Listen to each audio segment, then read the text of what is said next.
Hello everyone, আসসালামু আলাইকুম। তো আজকে আমি তোমাদেরকে এমন একটি পাকোড়া বানিয়ে দেখাবো।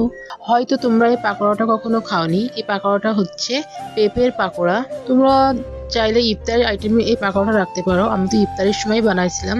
আর ইফতারের সময় যদি তোমরা এই পাকোড়াটা রাখো তাহলে কিন্তু সবাই পেঁয়াজি থুয়ে এই পাকোড়াটাই খেতে যাবে। তো চলো পাকোড়াটা কিভাবে বানাচ্ছি তোমাদেরকে দেখাই। তো প্রথমে এখানে আমি একটা পেঁপে নিয়ে নিয়েছি। তো এখন আমি এই পেঁপেটা থেকে খোসা ছাড়িয়ে নিব।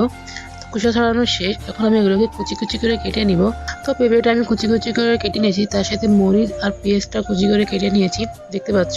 তো এবার আমি এখানে একটা বল নিয়ে নিচ্ছি, তারপর এর ভিতরে আমি কুচিয়ে রাখা উপকরণগুলো দিয়ে দিব। তো দেখতে পাচ্ছ আমি কুচিয়ে রাখা পেঁপে আর হচ্ছে মরিচ আর পেঁয়াজ দিয়ে দিলাম।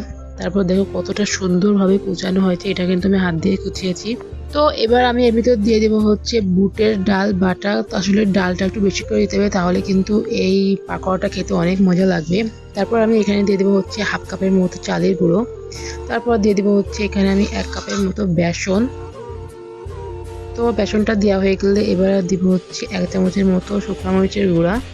তারপর দিব হচ্ছে হাফ চামচের মতো ধনিয়া গুঁড়া। তারপর দিব হচ্ছে একটু স্বাদ মতো লবণ।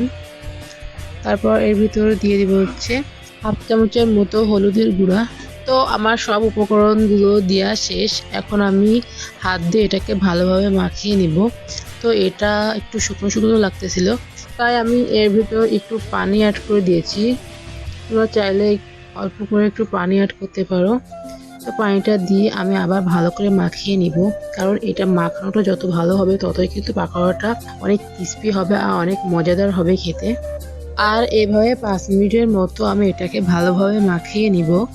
তারপরে 5 মিনিট পর চ্যাপটা চ্যাপটা করে শেপ করে আমি তেলের ভিতর দিয়ে দিব।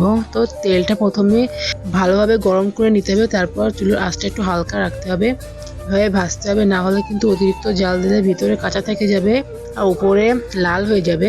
তো কথা বলতে বলতে কিন্তু পাকোড়াটার এক পিঠ ভাজা হয়ে গেছে, আমি এটাকে উল্টিয়ে অন্য পিঠ ভালোভাবে ভেজে নিব। তো এভাবে এপিট ওপিট করে ভেজে নিলে কিন্তু তৈরি হয়ে যাবে সেই স্পেশাল পেঁপের পাকোড়া। এটা কিন্তু খেতে অনেক মজা লাগে গাইস। তো এবার পাকোড়াটা হয়ে গেছে, কিন্তু এখন আমি পাকোড়াগুলো উঠিয়ে নিব। দেখো কত সুন্দর কালার হয়েছে, দেখছো?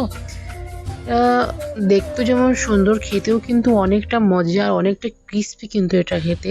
তো তোমরা চাইলে কিন্তু বাসায় একবার হলেও এই পাকোড়াটা ট্রাই করতে পারো।